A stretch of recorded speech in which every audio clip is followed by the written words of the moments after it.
Hi everyone, my name is Deepshikha Goswami. Welcome back to my YouTube channel.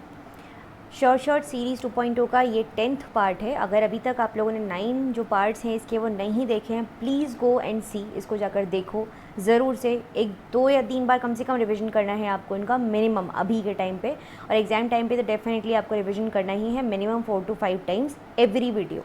ठीक है, 1.5x पे सुन लो, 2x पे सुन लो, screenshot लेके रख लो, जैसा करना है करो, but do it. Okay, so let's start. Also आगे के सारे अपडेट्स के लिए, because I am going to start some new things as well very soon, जिसका अपडेट मैं आपको बहुत जल्दी दे दूँगी. तो इसके लिए चैनल को सब्सक्राइब कर लीजिए, लाइक शेयर वीडियो को ज़रूर से कीजिए. अप्रिसिएशन होता है तो मेहनत करने का और मन करता है आप लोगों के लिए. Okay, so again a slide जहाँ से आपको डेफिनेटली एक क्वेश्चन तो हर बार मिल ही जाता है. ठीक है, एंटीबायोटिक्स, उनके targets and consequences. Alright, now सबसे पहले यहाँ पे आपको एंटीबायोटिक का नाम मेंशन किया गया है, उसके बाद में टारगेट सेल्स, मॉलिक्यूलर टारगेट कौन से होते हैं और कॉन्सिक्वेंस क्या होता है. टेट्रासाइक्लिन, टेट्रासाइक्लिन कौन किसको टारगेट कर रहा है? प्रोकैरियोटिक सेल्स को. जो ए साइट होता है, जो राइबोसोम का स्मॉल सब यूनिट मतलब 30S सब यूनिट में जो ए साइट होता है, आपको पता होगा EPA 3 साइट्स प्रेजेंट होते हैं, उसमें से जो ए साइट है, ठीक है, एक्सेप्टर साइट जिसको बोलते हैं कई बार, तो उसको ये टारगेट करता है. क्या करेगा? Inhibits amino acyl tRNA binding to A site. Definitely जब ये उस साइट को इनहिबिट कर रहा है या टारगेट कर रहा है, तो जो अमीनो एसाइल tRNA की बाइंडिंग है वहाँ पे उसको भी ये इनहिबिट करेगा. ठीक है, फिर आता है हाइग्रोमाइसिन बी. ये प्रोकैरियोटिक और यूकैरियोटिक दोनों ही सेल्स को अफेक्ट कर रहा है. Near A site of 30S सब यूनिट, वापस से राइबोसोम की जो स्मॉल सब यूनिट है उसके ए साइट के पास में, और ये ट्रांसलोकेशन का जो प्रोसेस है उसको रोकता है of A site tRNA to P site. ठीक है, ए से पी पे जाने जो ट्रांसलोकेशन का प्रोसेस है उसको ये रोकता है.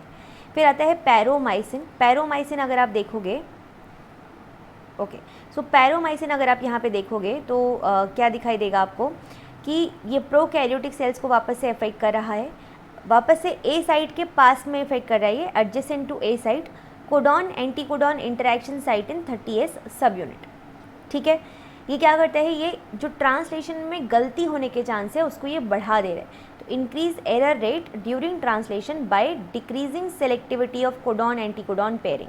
तो कोडॉन एंटीकोडॉन पेयरिंग की सेलेक्टिविटी मतलब डेफिनेट सी बात है, यदि कोई जगह पे आपको पता है कि G प्रेजेंट है और वहाँ पे C आना चाहिए, ठीक है, और उसकी जगह पे यदि G से आके पेयर कर रहा है, मान लीजिए ए और मे बी CG, ठीक है, तो this is not non selective वाला सिनेरियो. और नॉन सेलेक्टिविटी जहाँ पे भी होगी या लेस अमाउंट ऑफ सेलेक्टिविटी जहाँ पे भी होगी वहाँ पे there will be errors for sure. ठीक है, फिर आता है क्लोरेमफेनिकोल. क्लोरेमफेनिकोल प्रोकैरियोट्स को इफेक्ट कर रहा है. Peptidyl transferase centre of 50S sub unit. तो प्रोकैरियोट्स में जो बड़ी सब यूनिट है मतलब लार्ज सब यूनिट ऑफ राइबोसोम 50S, उसमें जो पेप्टाइडल ट्रांसफेरेज सेंटर है उसको ये अफेक्ट करता है. Do let me know in the comment section कि कौन से किस चीज़ के पास में, कौन से RNA के पास में पेप्टाइडल ट्रांसफेरेज एक्टिविटी होती है. ठीक है, फिर आता है कॉन्सिक्वेंस क्या होगा? Block correct positioning of A site amino acyl tRNA for peptidyl transfer reaction. Alright, फिर आता है puromycin. Prokaryotic and eukaryotic cells, ये क्या कर रहा है? ये peptidyl transferase centre of large ribosomal sub unit. ठीक है, तो ये दोनों को अफेक्ट करता है. ये वापस से पेप्टाइडल ट्रांसफेरेज जो एक्टिविटी है या जो सेंटर है लार्ज राइबोसोमल सब यूनिट का उसको अफेक्ट कर रहा है. कई बार क्वेश्चन आया है इससे भी टेट्रासाइक्लिन से भी, सभी से. मतलब ये चार्ट पूरे अपने आप में एक बहुत ही ज़्यादा इंपॉर्टेंट चार्ट है. ठीक है, इसको कम से कम 4 से 5 बार रिवाइज करना. फिर आता है आपका यहाँ पे कि चेन टर्मिनेटर की तरह काम करता है ये. ठीक है, फिर मिमिक करता है. ये जो एमिनो एसाइल tRNA है उसकी 3 प्राइम एंड को ये मिमिक कर रहा है, उसके जैसे दिखने की कोशिश कर रहा है, उसका जैसा दिख रहा है खुद को. ठीक है, in A site and act as acceptor for nascent polypeptide chain. तो जिस जगह किसी और चीज़ को आना था उस जगह ये खुद आके आपका काम करेगा और इस प्रकार से ये चेन को रोकने का काम करता है. फिर आता है इरिथ्रोमाइसिन. ये प्रोकैरियोट्स को अफेक्ट कर रहा है. Peptide exit tunnel of 50S sub unit. तो 50S सब यूनिट जहाँ से आपके पेप्टाइड बनने के बाद रिलीज़ होती है, एग्जिट करता है, उस टनल को ये आपका इफेक्ट कर रहा है, ये टारगेट है उसका, ये है ना. ब्लॉक करता है exit of growing polypeptide chain from the ribosome, arrest translation. अब इरिथ्रोमाइसिन, बहुत सिंपल सी बात है कि जो टनल है उस पर जाके बैठ गया है कि भैया तुम बाहर नहीं निकल पाओगे, तो डेफिनेट बहुत ही बात है कि इस प्रकार से जो उसके एग्जिट है उसको ये ब्लॉक करेगा। तो कॉन्सिक्वेंस आप उसी से समझ सकते हो कि किस चीज़ को ये टारगेट कर रहा है। डेफिनेटली अगर आपको उसका रोल पता है you can gauge the consequence very easily. Next, fusidic acid, again prokaryotes, EFG elongation factor G जो होता है, ठीक है, उसको ये अफेक्ट करता है और प्रिवेंट करता है release of EFG GDP from the ribosome. EFG comment section में मुझे बताइएगा इसका स्पेसिफिकली फंक्शन क्या होता है।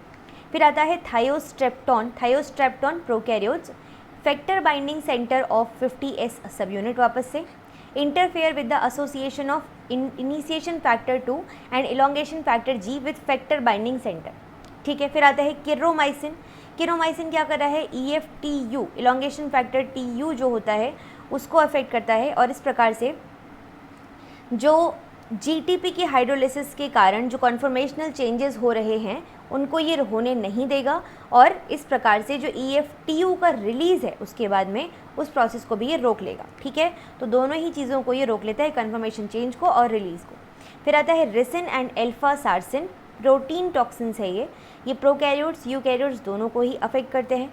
Chemically modifies RNA in factor binding centre of large ribosomal sub unit, prevent करता है ये activation of translation factor GTPases, ठीक है। फिर आता है diphtheria toxin, eukaryotes, cycloheximide eukaryotes. Diphtheria क्या करेगा, ये EFTU को केमिकली मॉडिफाई करेगा और साइक्लोहेक्सिमाइड क्या करेगा, peptidyl transferase centre of 60S सब यूनिट, ठीक है। डिप्थीरिया EFTU के फंक्शन को ही इनहिबिट कर देता है और साइक्लोहेक्सिमाइड ये क्या करता है, पेप्टाइडल ट्रांसफेरेज। देखो बहुत सिंपल सी बात है, अगेन आई एम रिपीटिंग, जो उसका टारगेट है उसके हिसाब से ही इसका कॉन्सिक्वेंस होगा। अगर टारगेट पेप्टाइडल ट्रांसफेरेज सेंटर है तो डेफिनेटली उसकी एक्टिविटी को इनहिबिट करेगा, कहीं ना कहीं इंटरफेयर करेगा उसके साथ में, तो उसी हिसाब से आपको उसका आंसर मार्क करना होगा, ठीक है।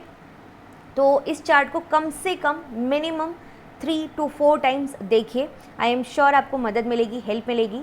Also if there is any sort of question, कोई भी सवाल है आपके मन में, do let me know in the comment section, ठीक है। कोई और टॉपिक्स पे चाहते हो, do let me know in comment section. अगर कोई चीज़ अच्छी लगी है, if you want to appreciate, do that, don't hesitate, उसमें शर्माना नहीं है बिल्कुल भी।